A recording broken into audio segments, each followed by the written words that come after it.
Sveiki visi gimę po Vėžio ženklu. Pasižiūrėkime, kas laukia jūsų ateinančią savaitę, tai yra nuo balandžio 14 iki 20. Savaitės perspektyvos, ko vengti ir patarimas jums.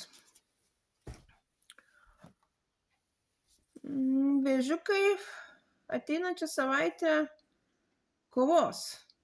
Kovos už save, už savo idėjas, įrodinės jas, kad jie yra teisūs.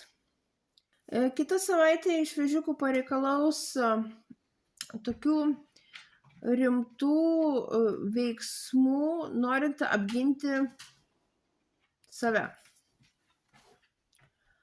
Ko vengti? Ateinančią savaitę vėžiai gali tiesiog nepastebėti, kad vis papuola į tas pačias situacijas. Nagrinėkite įvykius, kas vyksta su jumis ir tuo pačiu venkite nesugebėjimo prisitaikyti prie situacijų. Patarimas jums. Šią savaitę nebijokite priimti labai svarbių ir keičiančių visas aplinkybės sprendimų.